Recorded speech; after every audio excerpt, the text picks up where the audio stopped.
नमस्कार दोस्तों। भारत की धरती संतों और महापुरुषों की जन्मभूमि रही है। समय समय पर यहाँ ऐसे महान आत्माओं ने जन्म लिया जिन्होंने मानवता को सही दिशा दिखाने का काम किया। ऐसे ही महान संतों में से एक थे गुरु नानक देव जी।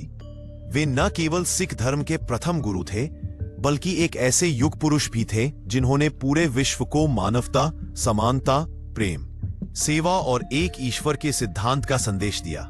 उनकी शिक्षाएं आज भी करोड़ों लोगों के जीवन को रोशन कर रही हैं। कहानी शुरू करने से पहले यदि आप अभी तक हमारे इस चैनल को लाइक और सब्सक्राइब नहीं किया है तो जरूर करें। इससे हमें बहुत ही हिम्मत मिलती है ऐसी वीडियोस बनाने के लिए।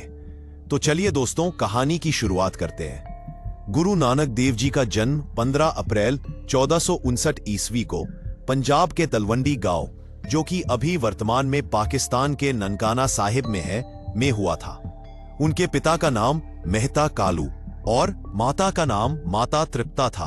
पिता पेशे से एक पटवारी जो कि राजस्व अधिकारी थे और परिवार अपेक्षाकृत संपन्न था। बचपन से ही नानक देव जी असाधारण प्रतिभा के धनी थे। छोटी उम्र से ही वे सांसारिक खेलों और लालच से दूर रहते थे। उनका मन ईश्वर भक्ति और ध्यान में अधिक लगता था। वे अक्सर प्रकृति के बीच बैठकर गहरी साधना में लीन रहते थे। अब उनका बाल्यकाल की विशेष घटनाएं को देखते हैं। गुरु नानक के बचपन में कई अद्भुत घटनाएं घटी। एक, पाठशाला में अद्भुत ज्ञान। जब उन्हें स्कूल भेजा गया तो उन्होंने अक्षर ज्ञान के साथ साथ ईश्वर की एकता के बारे में सवाल पूछकर अपने शिक्षक को चकित कर दिया। 2, सच्चा सौदा।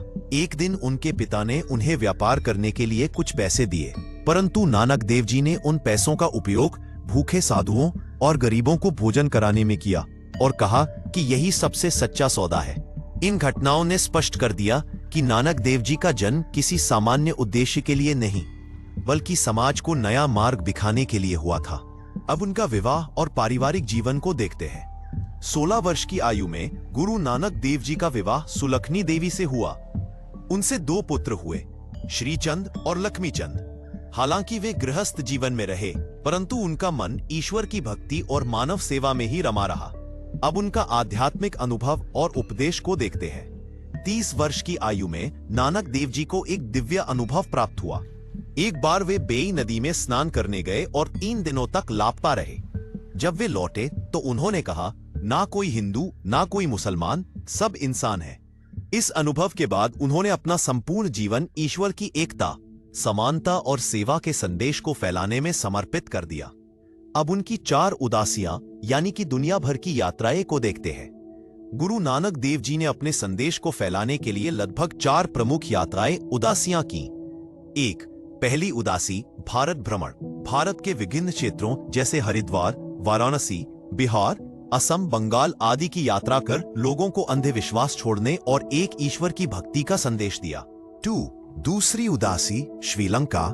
उन्होंने दक्षिण भारत और श्रीलंका तक अपनी शिक्षाओं का प्रचार किया।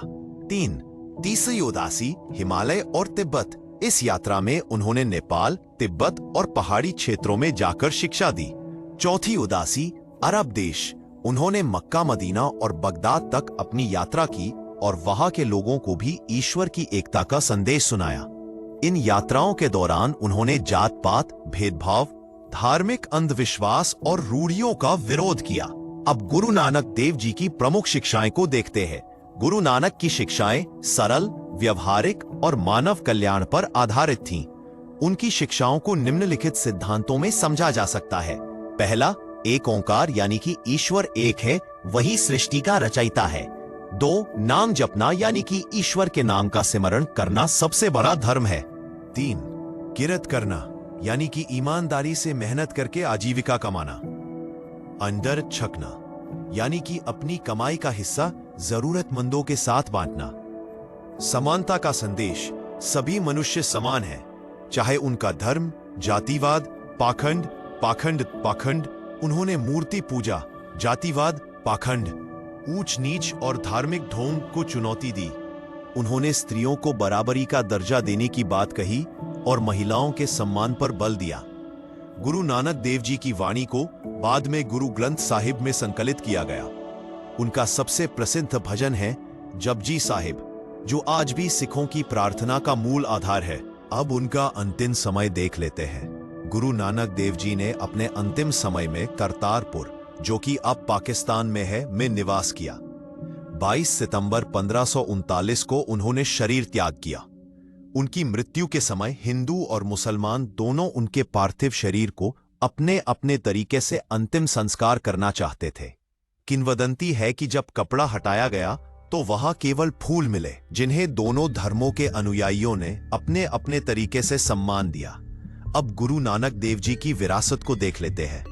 गुरु नानक देव जी ने जो संदेश दिया वह केवल सिखों के लिए नहीं बल्कि संपूर्ण मानवता के लिए था। उनकी शिक्षाएं आज भी विश्व भर में शांति, प्रेम और भाईचारे का मार्ग दिखाती हैं।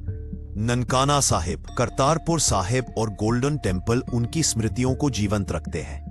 गुरु नानक देव जी का जीवन हमें सिखाता है कि सच्चा धर्म ईश्वर की भक्ति, मानवता की सेवा और सत्य के मार्ग पर चलने में है। उन्होंने दिखाया कि जाति, धर्म और पंथ से ऊपर उठकर सभी मनुष्य एक ईश्वर की संतान है। उनका जीवन और उपदेश आज भी हर इंसान के लिए प्रेरणा स्रोत है।